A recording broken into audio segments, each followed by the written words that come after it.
Turn away from the sound of my voice. Arms out. Spread your feet till I tell you to stop. Keep spreading them. Stop. Lean at the waist.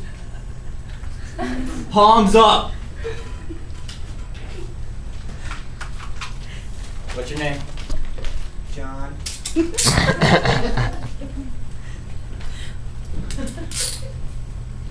Alright. Had that officer detained somebody, he would not have gotten punched in the face. Alright? My name is James Albright, and I'm going to be teaching you basic handcuffing technique.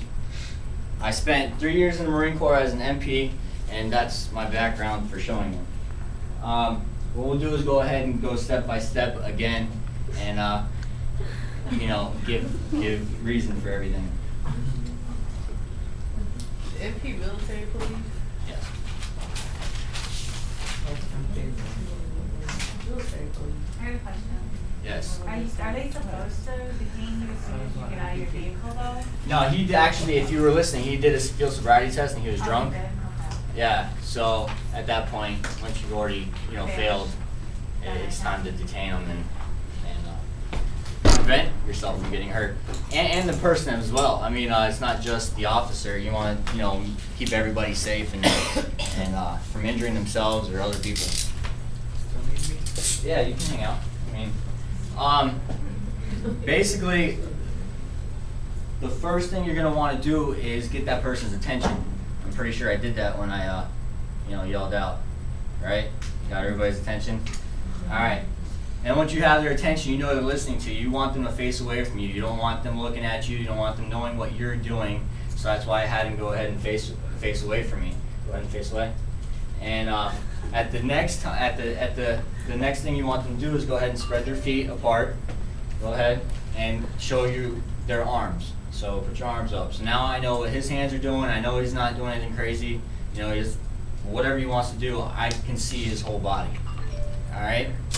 When you're walking up to him and you're telling him to lean at the waist, this is to put him off balance. Go ahead and lean over. I mean, he's clearly off balance, right? I mean, he's not stable, right? So that's what that basically gives you a little bit more of an advantage. I'm asking him what to say his name or something to distract him while I'm locking my foot behind his, so that way he cannot, kick me or whatever. I have that advantage right here with my knee. So at that point, I mean, you can see it does leave marks, but he said he's in the Army, so that's why I chose him, not because of the whole light thing. When you walk up with your cuffs, you want the single blade facing out, all right? And usually we preset, which we call presetting our cuffs, so that way that's the last click. The next one will be, for it to go around. So we're gonna go ahead and preset before you even have them in your cuff case or anything. So when you go ahead and clip, it goes right in. All right.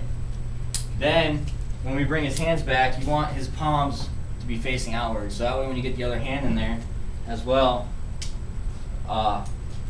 his palms are going to be, not together. So in case he could have anything in his pants or anything, he can't get his fingers on him to get himself out of cuffs, or at least make it more difficult for him. Personally, I use the hinged cuff instead of the chain because it gives me a lot more advantage. He's not going to be able to move that around. If you look at it, and I'll pass him around when the speech is over, he's not, like I said, not going to be able to move around. And also, it gives me torque. Like, if he wants to get squirrely or whatever, I mean, literally, you can grab these and torque it, and you see he's uncomfortable. And it helps the officer out.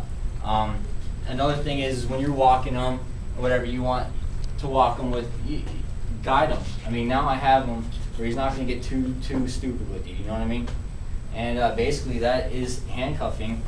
I guess another thing, if you guys are still interested, I'll show you if you want. Show us. Okay.